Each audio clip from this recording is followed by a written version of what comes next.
Hi lovelies అందరూ ఎలా ఉన్నారు? బాగున్నారా? నేనైతే చాలా బాగున్నానండి. అండ్ మీరందరూ కూడా బాగున్నారని అనుకుంటున్నాను. Welcome back to my channel Nandanaveni vlogs. ఈరోజు ఈ వీడియోలో వచ్చేసి కొన్ని మంచి విషయాలు షేర్ చేసుకుందాం అనుకుంటున్నాను. అదేంటో కాదండి, నేను రీసెంట్‌గా స్వర్ణగిరి టెంపుల్‌కి వెళ్ళాను. అక్కడ నేను కొన్ని మంచి విషయాలు నేర్చుకున్నాను. అవన్నీ కూడా మీ అందరితో షేర్ చేసుకోవాలనుకుంటున్నాను. ఇక్కడేంటంటే నేను ఫస్ట్ స్వర్ణగిరి టెంపుల్‌కి వెళ్ళే కంటే ముందు ఒక టెంపుల్‌ని విజిట్ చేశాను. ఆ టెంపుల్ ఏంటంటే ఆంజనేయ స్వామి టెంపుల్. ఇది ఎక్కడో కాదండి, మనం ఉప్పల్‌కి వెళ్తుండగా మిడిల్‌లో ఉంటుందనమాట. ఎన్‌జీఆర్‌ఐ దాటిన తర్వాత ఉంటుంది టెంపుల్. ఆంజనేయ స్వామి టెంపుల్. ఈ టెంపుల్ నిజంగా నాకు చాలా అంటే చాలా ఫేవరెట్ టెంపుల్. చాలా పీస్‌ఫుల్‌గా కూడా ఉంటుంది. ఈ టెంపుల్‌లో మనం ఏం చేయొచ్చనంటే వడమాలతో అండ్ తమలపాకుల మాలతో స్వామివారికి పూజ చేపించొచ్చు ఆంజనేయ స్వామికి. నేను పర్టిక్యులర్‌గా చెప్పేదేంటంటే, నేను ఏ పని స్టార్ట్ చేసినా నాకు మైండ్ బాలేకపోయినా, పీస్‌ఫుల్‌గా అనిపించాలన్నా గూడా ఖచ్చితంగా టెంపుల్‌ని విజిట్ చేస్తూనే ఉంటాను. అండ్ తమలపాకుల మాలతో మేము పూజ చేపించామనమాట. మీరందరూ కూడా తమలపాకుల మాలతో అయినా, వడమాలతో అయినా మంచిగా పూజ చేపిస్తే మీరు కోరుకున్నది ఖచ్చితంగా నెరవేరుతుంది. అండ్ ఇక్కడేంటంటే ఆ టెంపుల్ ఎప్పుడు కూడా ఖాళీగా ఉండదండి. ఎప్పుడు భక్తులుంటూనే ఉంటారు. ఎర్లీ మార్నింగ్ 6:00 నుంచి 11:00 వరకి ఓపెన్ ఉంటుంది. అండ్ ఆ తర్వాత ఈవినింగ్ ఓపెన్ ఉంటుంది. ఆ టెంపుల్‌లో చాలామంది విజిట్ చేస్తూనే ఉంటారు. ఎవరైనా విజిట్ చేయకపోతే ఖచ్చితంగా విజిట్ చేయండి. చాలా పీస్‌ఫుల్‌గా చాలా బావుంటుంది ఆ టెంపుల్ కూడా. ఒకసారి ఎళ్లి చూడండి.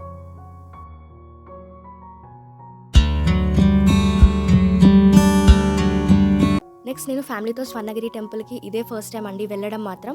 అక్కడ ప్రకృతి అందాలు నిండిన ఫ్రెష్ ఎయిర్, కూల్ బ్రీజ్ ఎంత బాగున్నాయో. చుట్టుపక్కన మొత్తం పొలాలతో చాలా అంటే చాలా బ్యూటిఫుల్ ఉంది నేచర్ మొత్తం. టెంపుల్ సరౌండింగ్స్ కూడా చాలా ప్రశాంతంగా అనిపించింది. నేను ఈ టెంపుల్‌లో కొన్ని మంచి విషయాలు చూశాను అండ్ నేర్చుకున్నాను కూడా. అవి ఈ వీడియోలో మీ అందరితో షేర్ చేసుకోవాలనుకుంటున్నాను. మనస్ఫూర్తిగా ఆ వెంకటేశ్వర స్వామి వారిని తలుచుకుంటూ స్టెప్స్ ఎక్కేటప్పుడు ప్రతి అడుగు కూడా ఒక కొత్త అనుభవాన్నిచ్చింది. మరి మీరు ఇలా ఎప్పుడైనా ఎక్స్పీరియన్స్ చేశారా? ఇక్కడ అన్నప్రసాదం ప్రోగ్రాం ప్రతిరోజు జరుగుతుందండి. ప్రతిరోజు కొన్ని వేలాది మందికి అన్నప్రసాదం పెడుతున్నారిక్కడ. భోజనం మొదలుపెట్టే ముందు అన్నపూర్ణాదేవిని పూజిస్తున్నాం. చాలా పవిత్రం. ఇలా భక్తులందరి చేత శ్లోకాలు చెప్పిస్తున్నారు. ఎంతోమంది భక్తులు కూడా ఈ ప్రసాదాన్ని చాలా బ్లెస్సింగ్‌గా భావిస్తారు.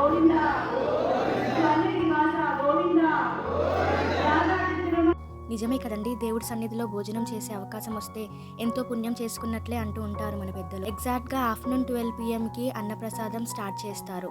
ఏంటంటే రూల్ ఏం లేదండి, ఖచ్చితంగా మీరు డొనేషన్ చేయాలి అని. మన ఇష్టం, మనకు వీలైనంత, మనకు కుదిరితే ఎంత కుదిరితే అంత మనం డొనేషన్ చేయొచ్చు. నేనైతే మన ఛానల్ తరపు నుంచి అండ్ నా ఫ్యామిలీ తరపు నుంచి నాకు తోచినంత డొనేషన్ చేశాను.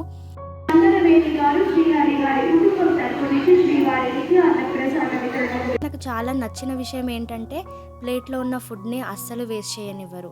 మనం తిన్న తర్వాత మన ప్లేట్‌ని చెక్ చేసిన తర్వాతే మనని హ్యాండ్ వాష్‌కి పంపిస్తారు. ఇది నిజంగా చాలా మంచి విషయం కదండీ! ఫుడ్‌కి వాళ్ళు అంత ఇంపార్టెన్స్ ఇచ్చి చెక్ చేసి పంపించడం అనేది నాకు చాలా నచ్చింది. ఫుడ్‌ని కూడా వేస్ట్ చేయకూడదు కదండీ! Point to be noted. ఇక్కడికి వెళ్ళే అమ్మాయిలకనే కాదు, ఎవరైనా ఆడవారికి ఈ పాయింట్ వర్తిస్తుంది. ఇఫ్ ఇన్ కేస్ మీరు హెయిర్ లీవ్ చేసుకొని దర్శనానికి వెళ్తే వాళ్ళు డెఫినెట్‌గా లోపలికి దర్శనానికి అలౌ చెయ్యరు. మనం జడ వేసుకున్న తర్వాతే లోపలికి దర్శనంకి అలౌ చేస్తూ ఉంటారు. సో, ఈ పాయింట్ ఒకసారి గుర్తుపెట్టుకొని వెళ్ళండి వెళ్ళే ముందు. మనం దర్శనం అయిపోయాక టెంపుల్ చుట్టూ ఎన్నో అందమైన ఆర్కిటెక్చర్‌ని ఎక్స్‌పీరియన్స్ చేయొచ్చు. ఇంకా చెప్పాలంటే కోనేరులో ఆ విష్ణుమూర్తిని చూడడానికి, గర్భగుడిలో ఆ వెంకటేశ్వర స్వామి వారిని చూడడానికి 2 కళ్ళు సరిపోవేమో అనిపిస్తుంది.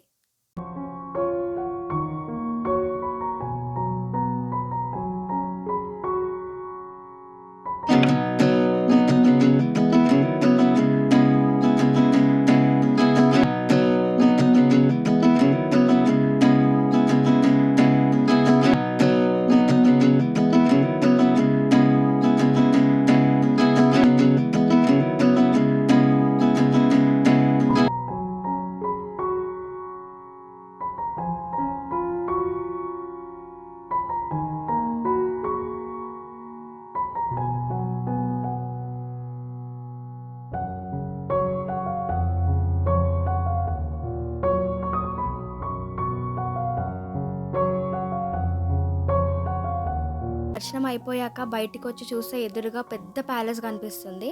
అదేంటో కాదండి, దేవుడి కళ్యాణ మండపం. Oh my God! నేను లోపలికి వెళ్ళి చూశాను.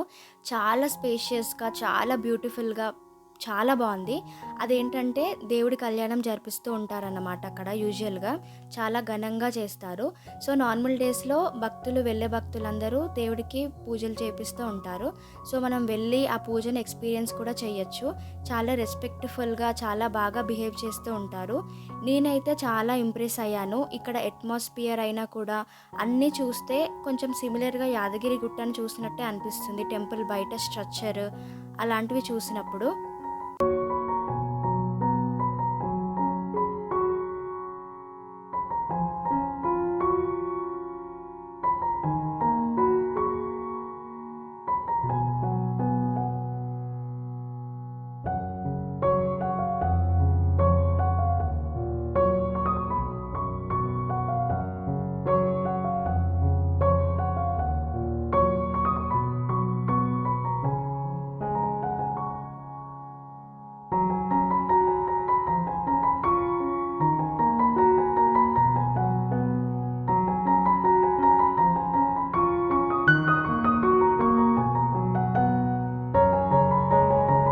నా సజెషన్ ఏంటంటే ఎర్లీ మార్నింగ్ వెళ్తే చాలా టైం సేవ్ చేసుకోవచ్చు.